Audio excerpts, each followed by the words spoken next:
Olá pessoal, bom dia, boa tarde, boa noite a todos os senhores que são inscritos no nosso canal Anotações de Processo Civil. Se você ainda não é, eu sou o professor Arthur Vieira e depois que eu concluí o meu doutorado em Direito Processual, eu resolvi me dedicar a esses veículos de comunicação para que eu pudesse transmitir aos senhores conhecimento jurídico de qualidade e de forma gratuita. Aqui eu vou pontuar o meu e-mail de contato para que eventuais interessados possam estabelecer um contato mais direto. Inclusive, nós podemos eventualmente considerar a hipótese de publicar um artigo científico em conjunto, tá certo? Bom, gostaria de pontuar também com os senhores o nosso canal no YouTube.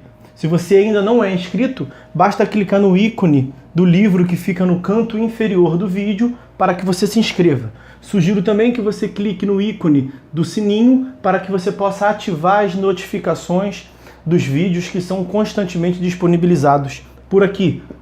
Gostaria de apresentar também aos senhores a nossa plataforma acadêmica arturvieiracursos.com.br, arturvieiracursos.com.br, onde os senhores encontrarão cursos online de modo gratuito, inclusive com a emissão de certificado válido em todo o território nacional, tá certo? Então, após a pausa, nós vamos tratar do vídeo de hoje. Então, meus amigos, no vídeo de hoje nós vamos continuar a análise do nosso livro Anotações de Teoria Geral do Processo. Vamos completar a análise do tópico do litisconsórcio facultativo por esse item que está na tela aqui para os senhores. Aqui cabe a escolha do litisconsórcio. Vamos depois iniciar o tópico do litisconsórcio necessário. Vamos ao ponto, portanto. A quem cabe a escolha pelo litisconsórcio? Quem normalmente decide se formará ou não o litisconsórcio facultativo é o autor, propondo a ação em conjunto com os demais legitimados, no caso de litisconsórcio facultativo ativo, ou propondo a ação contra os vários litisconsortes facultativos passivos. Em qualquer das duas hipóteses, ou até em ambas cumulativamente, se houver litisconsórcio misto facultativo, o réu não tem como opor-se ao litisconsórcio facultativo, apenas porque não o quer. Ou seja, a facultatividade põe-se para o autor e não para o réu. O que o réu pode fazer é apontar que o caso não se enquadra em nenhuma das hipóteses em que o ordenamento faculta o litisconsórcio, ou pedir a limitação do número de litisconsortes nas hipóteses do artigo 113, parágrafo 1º do CPC. Há ainda a hipótese do litisconsórcio facultativo superveniente. Alguém que é terceiro em relação ao processo, como, por exemplo, até então não era parte no processo, espontaneamente comparece ao processo demonstrando que reúne condições de ser litisconsorte facultativo de alguma das partes. O seu ingresso poderá ser aceito, sob a forma de assistência litisconsorcial, nos limites em que essa é admissível. Nesse caso, a facultatividade é conferida ao terceiro. Se presentes os requisitos da assistência litisconsorcial, as partes originárias do processo não podem opor-se a ela, ressalvada também aqui a hipótese do parágrafo 1º do artigo 113. E aí, com isso, a gente inicia o próximo tópico extenso. Concluímos aqui a análise do litisconsórcio facultativo, como eu havia dito aos senhores, e iniciamos o próximo grupo extenso de trabalho, que é o litisconsórcio necessário. Vamos, portanto, à leitura desse próximo tópico. Como já indicado, o litisconsórcio necessário consiste na cumulação de sujeitos da relação processual, no polo ativo, no polo passivo ou em ambos, por expressa exigência do ordenamento. Quando o litisconsórcio é necessário e o autor não o observa ao propor a ação, o juiz, mesmo de ofício, determinar-lhe-á que emende a sua petição inicial para o fim de requerer a citação de todos os que deveriam haver constado como litisconsortes passivos. O juiz assinará um prazo para tal providência, sob pena de extinguir o processo sem resolução do mérito, como se vê do parágrafo único do artigo 115. Note-se que tal dispositivo trata apenas da hipótese do litisconsórcio passivo necessário, precisamente porque, como já dito acima, o litisconsórcio ativo necessário é evitado pelo sistema em atenção à garantia do acesso à justiça. Além disso, ao contestar a ação em que não foi devidamente observado o litisconsórcio passivo necessário, cumpre ao réu, sempre que o souber, identificar quais seriam os litisconsortes faltantes. Esse dever é extraível do artigo 339, embora tal disposição aluda literalmente apenas à hipótese de ilegitimidade passiva. Hipóteses da necessariedade. Estamos falando do litisconsórcio necessário, hipóteses de necessariedade. O artigo 114 estabelece os parâmetros gerais de litisconsórcio necessário.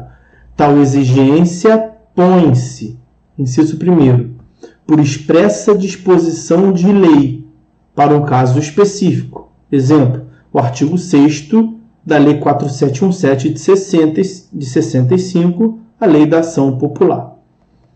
Segunda hipótese, segundo caso de exigência, de necessariedade, genericamente, para todos os casos em que haja uma inscindibilidade tal da situação jurídica envolvendo vários sujeitos que não haja como se pedir uma providência jurisdicional contra um deles sem atingir os demais. Nesse caso, todos têm de ser postos como réus. É o que se tem no exemplo, já dado anteriormente, da ação de nulidade de casamento proposta pelo Ministério Público, que precisa necessariamente incluir os dois cônjuges como réus. Como esse exemplo foi dado em outro vídeo, a qual eu, inclusive remeto o leitor, o ouvinte, agora temos que adaptar aos novos tempos, né? A gente sempre escrevia para o qual o capítulo X, para o qual remetemos o leitor, agora temos que remeter ao vídeo Y, para o qual remetemos o ouvinte, a audiência. A hipótese é o seguinte: o Ministério Público vai a juízo em face dos nubentes para fim de declarar a nulidade do casamento. Você imagina que o marido e mulher são irmãos, estão casados. O Ministério Público pretende a anulação do casamento. Trata-se, portanto, de um litisconsórcio necessário. Não tem como o Ministério Público pretender a anulação do casamento sem que lá estejam marido e mulher. Então, essa é a hipótese que o exemplo está tratando. Tá? Bom, próximo tópico: litisconsórcio necessário, unitário e simples. Não há identificação entre unitariedade e necessidade do litisconsórcio, nem entre sua facultatividade e seu caráter simples, não unitário. Lá já se viu que o litisconsórcio simples, em princípio, não será necessário, a não ser que a lei expressamente o exija. Viu-se também que, no polo ativo, a unitariedade da situação jurídica material, que implica unitariedade do litisconsórcio, nem por isso torna o litisconsórcio necessário, sob pena de violação à garantia do acesso à justiça. Mas, no polo passivo, a unitariedade da situação jurídico-material, acarretadora de unitariedade de litisconsórcio, impõe a necessariedade do litisconsórcio passivo, conforme estabelece a segunda parte do artigo 114.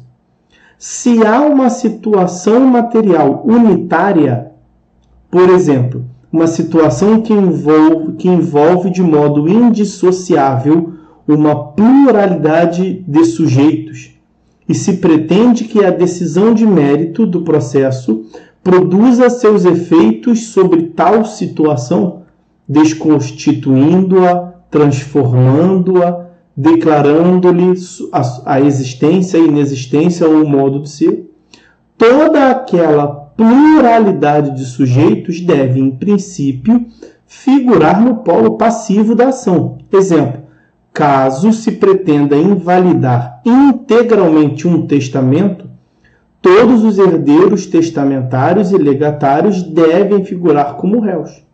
Se algum desses sujeitos não for citado para ser réu na ação, a sentença não poderá produzir efeitos sobre ele. E se não produzir efeitos sobre ele, como a situação controvertida é inscindível e indivisível, não produzirá efeitos sobre ninguém, nem mesmo sobre aqueles que foram citados como réus. Portanto, todos precisam ser incluídos no litisconsórcio passivo e devidamente citados. É isso que a parte final do artigo 114 quer dizer com a expressão: a eficácia da sentença depende da citação de todos que devam ser litisconsortes. Por isso, pode-se dizer que o litisconsórcio passivo unitário será também, em princípio, necessário. Reitere-se que, por sua vez, o litisconsórcio simples, para que seja necessário, dependerá sempre de expressa previsão legal. Por exemplo, o artigo 246, parágrafo 3º, faz com que o litisconsórcio passivo seja necessário na ação de uso capião, pois devem ser citados como réus não apenas aquele em cujo nome está transcrito o imóvel que se pretende usucapir, como também os proprietários dos imóveis confinantes. Mas ele é simples, pois o resultado da causa não será idêntico para os litisconsortes. Próximo item: consequências da não formação do litisconsórcio necessário. Nós já até adiantamos uma delas.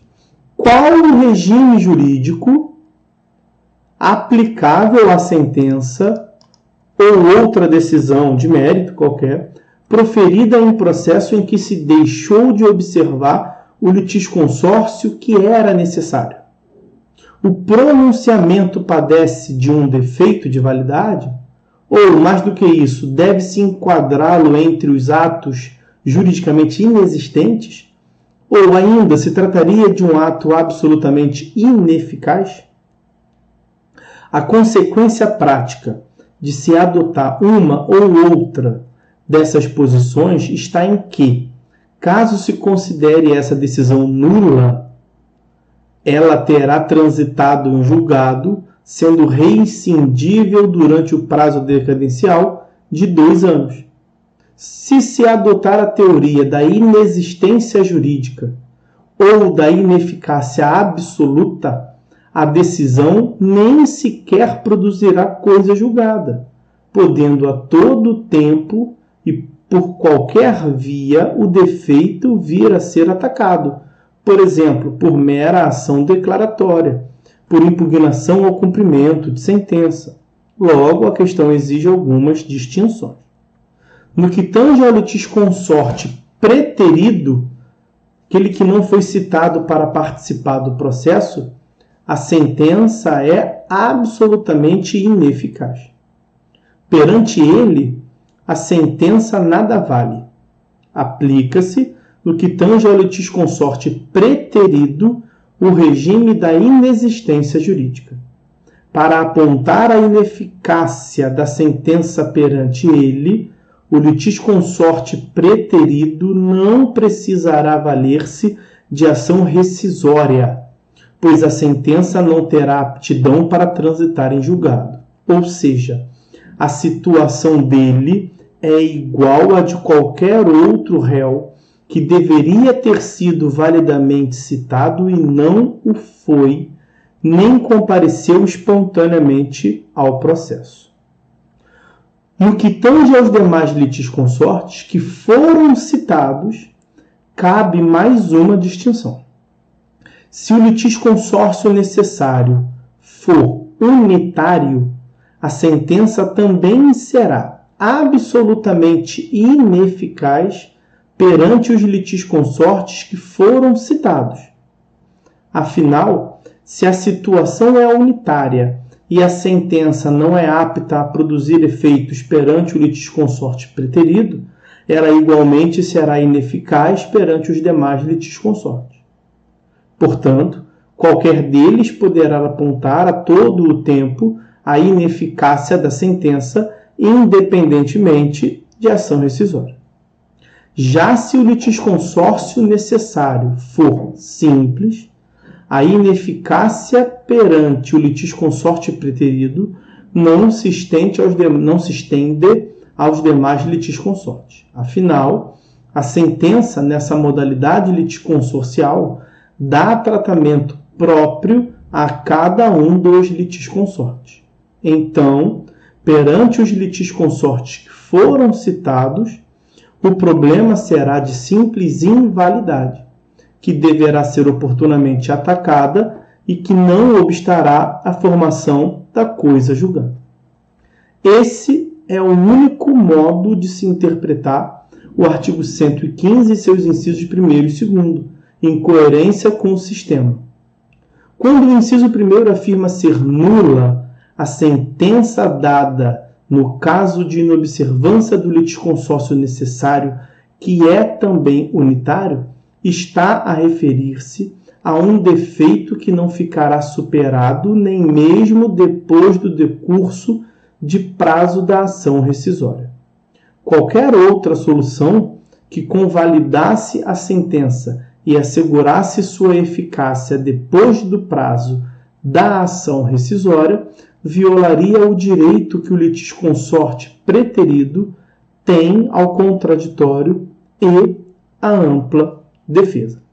Vamos fazer um corte por aqui. Acabamos de analisar as espécies, as classificações do litisconsórcio. A partir do próximo vídeo, nós vamos analisar o regime jurídico do litisconsórcio. Mas, como dito, vamos ver isso a partir do próximo vídeo. Por hora é só, fiquem todos com Deus e até uma próxima.